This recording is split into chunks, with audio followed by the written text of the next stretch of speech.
O mito de Sísifo é um ensaio filosófico de Albert Camus e é considerado uma das obras existencialistas mais populares do século XX.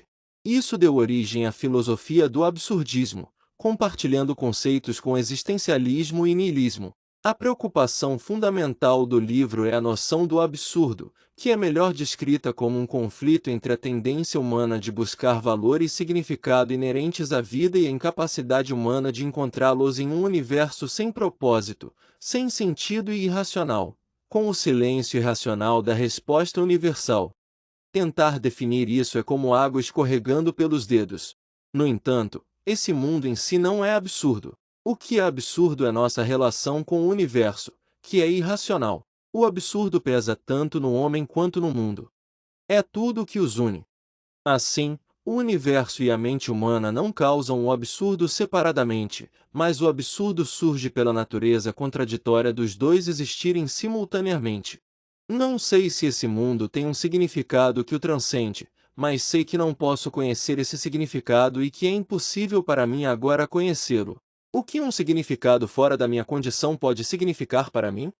Só consigo entender em termos humanos o que toco, o que existe a mim, que eu entendo. O mito de Sísifo explora o valor da vida em um mundo sem significado religioso. Seu trabalho pode ser visto como uma resposta ao Kyrgo Dostoiévski. Ele chama o absurdo, em que todos vivemos, de estar sem Deus. No entanto, Camus não se considera ateu.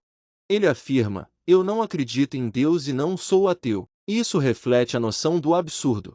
A busca da possibilidade da existência de Deus é humanamente impossível, mas isso também implica que a prova de que Deus não existe também é impossível.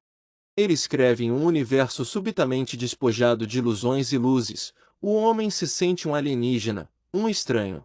Seu exílio não tem remédio, pois ele está privado da memória de um lar perdido ou da esperança de uma terra prometida. Esse divórcio entre o homem e sua vida, o ator e seu cenário, é propriamente o sentimento de absurdo. O livro declara que, dentro do limite do niilismo, é possível encontrar um meio de ir além do niilismo, abraçando o absurdo. Se resume a um convite lúcido para viver e criar, no meio do deserto.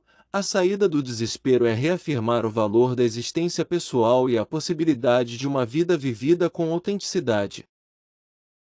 O problema do suicídio deve ser enfrentado cara a cara. Ele afirma: há apenas um problema filosófico verdadeiramente sério: o suicídio. Julgar se a vida vale ou não a pena ser vivida equivale a responder à questão fundamental da filosofia. Uma resposta para o absurdo é o suicídio físico, que tende a acontecer sem passar por uma reflexão. Uma noite, a pessoa puxa o gatilho ou pula. Matar-se é uma espécie de confissão de que a vida é demais, que é incompreensível ou que não vale a pena. Ele vincula isso ao que chama de sentimento de absurdo, intimamente ligado ao sentimento de que a vida não tem sentido, e o ato de suicídio está ligado à ideia de que a vida não vale a pena ser vivida.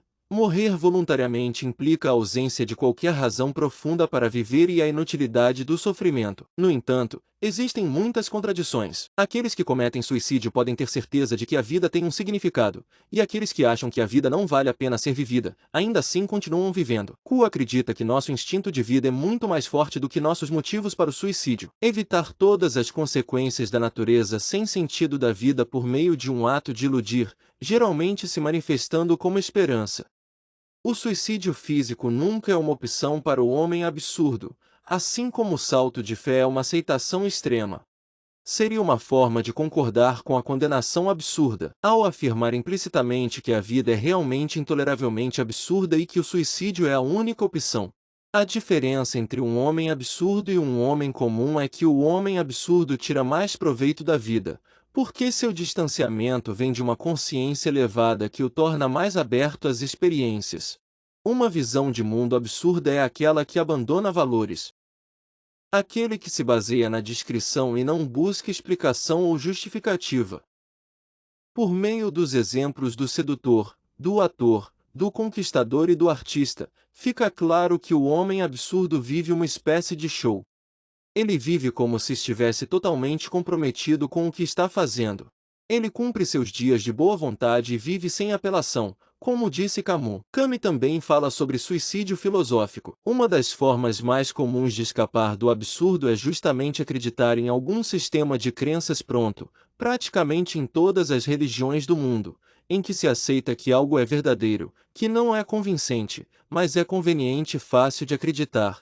É um sistema de crenças hipotético que imediatamente alivia a pessoa da falta de sentido para os sistemas ao custo de cometer uma espécie de suicídio mental ao fechar suas faculdades mentais. O contrário do suicídio por canoa é o homem condenado à morte. Como não podemos evitar a morte, devemos entretê-la, mantê-la ocupada. O homem está em constante lucidez de sua própria natureza absurda, com as chamas apaixonadas dos humanos. A única maneira de lidar com um mundo sem liberdade é tornar-se tão absolutamente livre que sua própria existência seja um ato de rebelião. Todos vivemos em uma liberdade absurda, e ficar lúcidos e conscientes disso é nos revoltar, louvar um mundo desprovido de significado ou propósito. A revolta é um confronto constante entre o homem e sua própria obscuridade. É uma insistência em uma transparência impossível. Ela desafia o mundo de novo a cada segundo. Apenas um perigo proporcionou ao homem a oportunidade única de conquistar a consciência, então a revolta metafísica estende a consciência a toda a experiência. Camus se baseia nas consequências absurdas. Não devemos aceitar nenhuma resposta ou reconciliação em nossa luta. Liberdade. Somos absolutamente livres para pensar e nos comportar como quisermos. E paixão. Devemos buscar uma vida de experiências ricas e diversificadas. Essencialmente, o homem é seu próprio fim, e ele é seu único fim. Se ele almeja ser alguma coisa, é nesta vida que as chamas da terra certamente valem perfumes celestiais. Outra grande parte do absurdo é nossa existência diária. A pessoa absurda é alguém que superou as repetições ridículas da vida diária. Levantando-se, bonde, 4 horas nos escritórios da fábrica, refeição, bonde, 4 horas de trabalho, refeição, sono e segunda, terça, quarta, quinta, sexta e sábado, de acordo com o mesmo ritmo. Esse caminho é facilmente trilhado na maioria das vezes, mas um dia surge o porquê e tudo começa naquele cansaço tingido de espanto. Ele associa essa condenação às cenouras mitológicas de Sísifo, um homem que viveu uma vida e que é condenado pelos deuses à pior punição por uma tarefa monótona e repetitiva que consiste em rolar uma grande pedra colina acima apenas para chegar ao topo da colina e fazer a pedra rolar de volta para o fundo, para que ele comece tudo de novo e de novo por toda a eternidade. Condenado a uma vida de dor, apenas para ter seus esforços completamente insignificantes no final. E não há nada que ele possa fazer para mudar essa situação, então ele vive sem apelação. Para Camus, Sísifo é o herói ideal e absurdo que vive a vida ao máximo, odeia a morte e está condenado a uma tarefa sem sentido. Essa imagem incrivelmente vívida é uma alegoria da condição humana. É nossa punição por uma busca fútil de significado em um universo indiferente e sem sentido.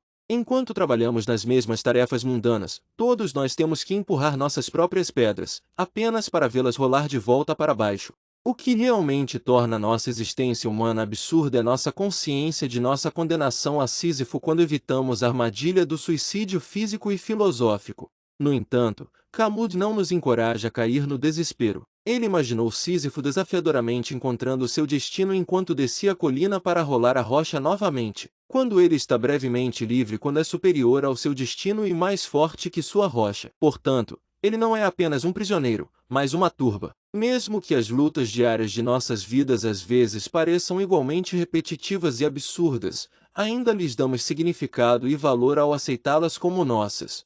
A luta em si em direção às alturas é suficiente para encher o coração de um homem. É preciso imaginar Sísifo feliz. O mito de Sísifo aborda o projeto colossal do significado da própria vida. No entanto, Camus não tenta descrevê-lo ou explicá-lo por meio da metafísica. Ele apenas observa como às vezes ficamos impressionados com a sensação de absurdo. Ele quer que sigamos sua análise de seu estado de espírito, que todos compartilhamos em um momento ou outro, focando apenas em como devemos viver e como podemos ser ela. 4. Se há um pecado contra a vida, talvez não consista tanto em se desesperar pela vida, mas em esperar por outra vida e em escapar da grandeza implacável desta vida.